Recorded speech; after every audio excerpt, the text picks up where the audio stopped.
Se trata de Silvia Saravia.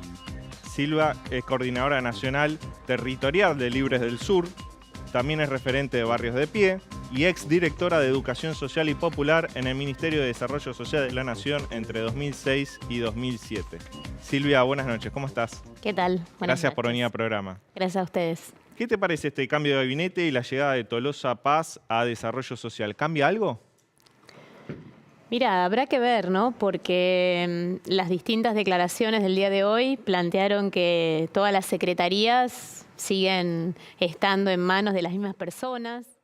Nosotros tenemos una queja, una protesta constante frente a Desarrollo Social, porque muchas veces la interna que se da dentro del Frente de Todos se reproduce dentro de Desarrollo Social. Es un ministerio muy parcelado. Entonces, bueno, veremos, ¿no? Veremos a ver si efectivamente tiene la suficiente autoridad para conducir a los distintos sectores que están allí dentro. Creemos que es una tarea difícil primero porque, bueno, ella viene un poco de la mano de Alberto Fernández y convengamos que Alberto está muy debilitado desde nuestro punto de vista en el gobierno. Y además tiene otra cuestión, que es que el acuerdo al que han arribado Cristina, Alberto y Massa es de llevar adelante el programa que nos marca el Fondo Monetario Internacional, y eso implica ajustar precisamente determinadas cuestiones vinculadas a las políticas sociales. Y entonces el margen de maniobra, digamos, de poder ya no pensar en las cuestiones estructurales del mediano plazo, de generar trabajo genuino, eso ya a esta altura medio que lo descartamos porque no vemos la voluntad política para que este gobierno lo haga. Pero ni siquiera que la asistencia llegue en los términos que debería a toda una población que cada vez está peor. Cuando vos mencionabas recién los datos de indigencia, tenemos que tener en cuenta que esos datos son los datos del primer semestre. Exacto. ¿No? Entonces, a veces, la verdad que uno escucha, Cristina diciendo cómo puede ser, como si ella no fuera parte del gobierno. Bueno, Menéndez, lo vimos recién en la presentación también, él es funcionario de este gobierno, integra este Frente de Todos y la verdad que a veces hablan como si ellos no tuvieran nada que ver. Son personas involucradas en la gestión, involucradas en el desarrollo de lo que está sucediendo. O sea, no son espectadores, son ejecutores, precisamente. Ni siquiera son legisladores. O sea, en algún punto Cristina está en el Poder Ejecutivo, más allá de que tenga una función legislativa en el Senado. Es vicepresidente de la Nación. Menéndez es un funcionario del Ministerio de Desarrollo Social. O sea, no son espectadores, no pueden quitarse de encima la responsabilidad. Ellos tienen una gran responsabilidad sobre lo que está sucediendo. Y Victoria Tolosa Paz, coordinó la mesa contra el hambre. Entonces, lamentablemente, hoy estamos peor que cuando ellos asumieron respecto del acceso a los alimentos para las familias más empobrecidas de nuestro país. Hoy Tolosa Paz se reunió con Zabaleta, pero también con Emilio Pérsico, que además de ser funcionario de Desarrollo Social, es un dirigente importante del movimiento Evita. Con ustedes, con Barrio del Pie, ¿tuvo algún diálogo Tolosa Paz o todavía no? No, todavía no. Nosotros teníamos, Comunidad Piquetera, una reunión prevista para el día de hoy, que por supuesto se trasladó. Entendemos que para el día jueves veremos, a ver si realmente se consolida. Nosotros venimos de una acción muy fuerte, que fue un acampe de 3 días en la 9 de julio, que fue una acción que se llevó a cabo precisamente porque las respuestas no llegaban. Y las respuestas es que no llegaban los alimentos a los comedores y merenderos, que no llegan las herramientas a los espacios de trabajo. Durante la semana pasada hubo una serie de reuniones. Nosotros teníamos votada una medida de fuerza la semana pasada nuevamente. A partir de esas series de reuniones, aparentemente el Ministerio iba a cumplir con los compromisos que ya había asumido. No estamos pidiendo nuevas cosas, estamos diciendo que cumplan con lo que se habían comprometido. Por eso nos mantuvimos, suspendimos la medida, estábamos en estado de alerta. Ahora llega esta novedad de que cambia y que tenemos nueva ministra. Veremos si le da continuidad a esas charlas que veníamos haciendo. Entendemos que si los secretarios y secretarias se van a seguir manteniendo, esto no debería por qué cambiar. Pero la verdad que estamos a la expectativa. Cuando asumió Zabaleta, ¿qué sucedió? ¿Hubo continuidad de lo que venía desarrollando Arroyo? ¿O volvieron a empezar para pensar a futuro de qué puede pasar con Tolosa Paz? Mira, cuando asumió Zabaleta, nosotros recordemos que veníamos de toda la etapa de la pandemia. En ese momento, a ver, en muchos casos incluso hemos participado de las mesas que se armaron para afrontar la situación de pandemia porque nunca estuvimos encerrados, sino que siempre estuvimos en los comedores asistiendo a las familias incluso que estaban aisladas.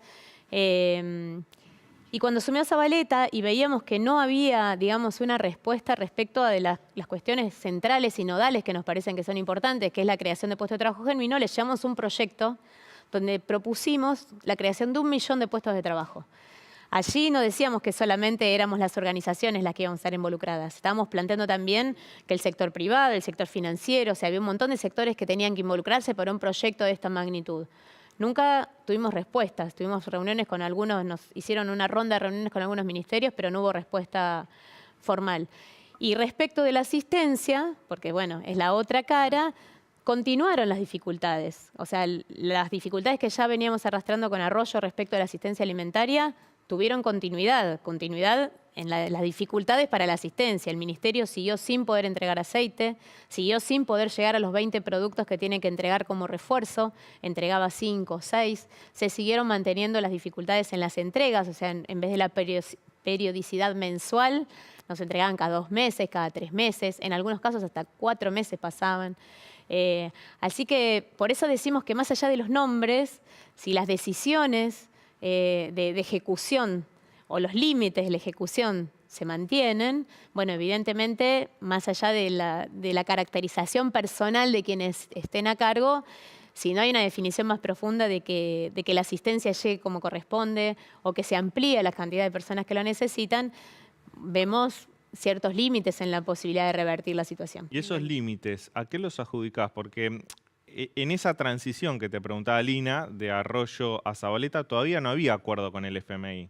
Se estaba negociando. Exactamente. Bueno. Hoy se culpa el acuerdo con el FMI, pero si vos me decís ya había problema en la asistencia social antes, es una posición política del Frente de Todos. ¿A qué lo adjudicás? Mira, creo que lo mismo que sucede a nivel Frente de Todos en las internas se traslada a desarrollo social. Lamentablemente tenemos una situación en la que hay un sector que lo maneja la CAM, por un sector que lo maneja el Movimiento Evita, otro sector que lo maneja en algún sector de intendentes, y eso lamentablemente no ha logrado tener una conducción real, porque imagínate que si no se daba a nivel de presidencia, muy difícil que se dé, digamos, en un nivel de ministerio. Entonces, eso es una cuestión muy perjudicial a los fines de pensar una política social integral frente a una situación de mucha crisis.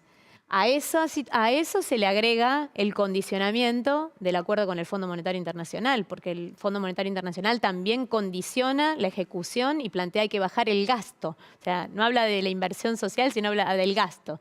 Y en el gasto, bueno, uno podría decir, hay un montón de aspectos en el gasto. Por ejemplo, los subsidios a las grandes empresas de energía, que ya de por sí ganan un montón de dinero y además las subsidiamos. Bueno, se podría recortar el gasto por ese lado, ¿no? Y poner ese dinero en otro sector. No, se habla de que hay que auditar a las organizaciones. Cristina misma dice, el problema son las organizaciones que se movilizan en la 9 de julio con banderas políticas. O sea, evidentemente, los que estamos apuntados somos los sectores que estamos haciendo pública una situación, mostrando en las calles una situación que atraviesa un conjunto muy importante de la sociedad. Y hoy el INDEC, de alguna manera, aunque sea una cuestión del primer semestre, nos da la razón a lo que estamos diciendo con datos oficiales y con datos que tienen que ver con esta dificultad para poder hacer las comidas necesarias. Silvia, uno de los pedidos que ustedes hacen al gobierno nacional es quizás la apertura, ¿no? Que más personas sean incorporadas, personas desocupadas, al programa Potenciar Trabajo. Un gobierno que se ha mantenido con una postura bastante fuerte al respecto, ¿no? No les ha dado una respuesta positiva. ¿Van a plantear esto de vuelta en la primera reunión con Victoria Tolosa Paz? Sí, lo vamos a plantear porque, a ver, no es que nosotros decimos se tiene que abrir el potenciar trabajo porque se nos ocurre. Nosotros tenemos en el territorio, en el barrio, mucha gente que se acerca y dice, ¿cómo puedo hacer para ingresar al programa Potenciar Trabajo? O sea, ¿por qué? Porque tienen un trabajo precario, porque ese trabajo precario no les alcanza para llegar a fin de mes y entonces, de alguna manera, el potenciar es un complemento de otra tarea que vos haces o de alguna actividad vinculada a la economía popular. Entonces, es ese universo de personas. Pensemos que el IFE en su momento llegó a 9 millones de familias, porque era ingreso familiar de emergencia, ¿no? A 9 millones de familias. El último bono que se pagó mientras estaba Guzmán como ministro de Economía y estaba Zabaleta como ministro de Desarrollo Social, llegó a 11 millones de personas. ¿Sí? O sea, más todavía, incluso porque amplió el universo de jubilados con hasta 2 jubilaciones mínimas para poder percibirlo. Hay un universo muy grande de personas hoy que necesitan ayuda. Lo que nosotros decimos es que si alguien está dispuesto a cumplir la contraprestación laboral que implica el potenciar trabajo, debiera poder acceder. ¿Sí? O sea, que ya que tiene una condicionalidad que implica hacer una actividad, devolver a la sociedad lo que la sociedad de alguna manera en la que te está ayudando, bueno, que esa persona pueda acceder, no que haya un cupo. Por eso decimos, debe ser universal, que todo aquel que esté dispuesto a desarrollar esa tarea pueda acceder siempre y cuando tenga las condicionalidades, o sea, no tenga un ingreso mayor al salario mínimo vital y móvil, no tenga, no sé, una casa, dos casas, tenga auto, bueno, ese tipo de cosas que uno dice, bueno, es un sector que es precisamente a quienes llegó el IFE. ¿En qué instancia está la auditoría de planes sociales que anunció Massa cuando asumió? Bueno, lo de las auditorías es un poco como todo que se anuncia con bombos y platillos, con un objetivo que termina siendo bastante... A ver, no es el objetivo que quizás es el que se anunció. Digo, yo lo pongo en paralelo un poco con este programa Puente que se habla de que la persona va a pasar del plan al trabajo. Bueno, con el tema de las auditorías sucede algo similar con el agravante de que han puesto a las universidades en el medio. Las universidades tienen aún cierto prestigio. Y bueno, lamentamos que muchas veces se estén prestando a situaciones como estas. ¿Pero no se están haciendo o se están haciendo mal? Mira, realmente se están empezando a hacer en muy pocas localidades. No tienen la magnitud. Imagínate que si hay que desarrollar estas auditorías en todo el país, hoy se han terminado recién en Ituzaingó, nada más, digamos como distrito. Después en el resto todavía han empezado, pero en algunos han empezado. Yo calculo que en 10 o 15 lugares han empezado, pero tienen todavía fechas pendientes de avance. Ahora le han empezado a dar un poco más de empujón, porque la verdad que es vergonzoso que ya desde el anuncio al día de hoy todavía la situación esté de este modo. Y creemos que en realidad el principal boicot, insisto, sigue siendo hacia adentro mismo de las organizaciones o de los sectores del Frente de Todos, ¿no? O sea, los palos en la rueda entre ellos mismos que se resisten o que discuten a ver quién maneja las auditorías con esta cuestión de que las universidades estén en el medio de la situación.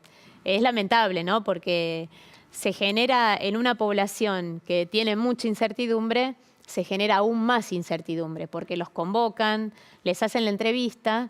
Si eso terminara ahí, bueno, pero después les empiezan a mandar mensajitos de si estás trabajando tenés que presentarte en otro lado que no es el lugar de trabajo donde la persona fue personalmente y dijo yo estoy trabajando acá y estoy bien trabajando acá. Para alguien que depende mucho de ese ingreso, que se genere todo este manoseo de circulación de los datos, que obviamente la circulación de los datos a quién se la dan, a los municipios, a determinados sectores que son vinculados al oficialismo. Bueno, todo eso hace que el malestar siga creciendo. La situación ya está muy mal. ¿Para qué seguir hostigando a aquellos que tienen un ingreso que es de niveles de indigencia? Para cerrar, Silvia, para fin de año, el segundo semestre, ¿las cifras de indigencia y de pobreza van a empeorar con respecto al primero?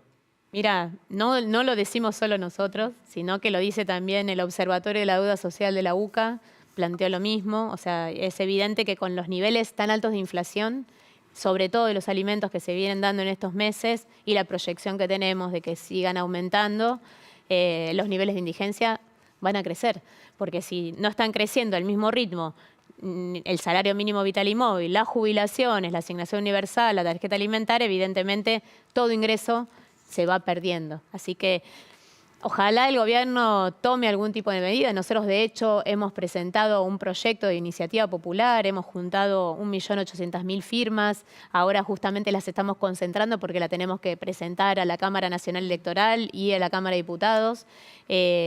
Bueno, son formas, de alguna manera, de plantearle a quienes tienen responsabilidades políticas y representación institucional, discutan lo que realmente importa desde nuestro punto de vista, que es que se frene la inflación de los alimentos y de algunos servicios, sobre todo para los sectores más castigados de la población.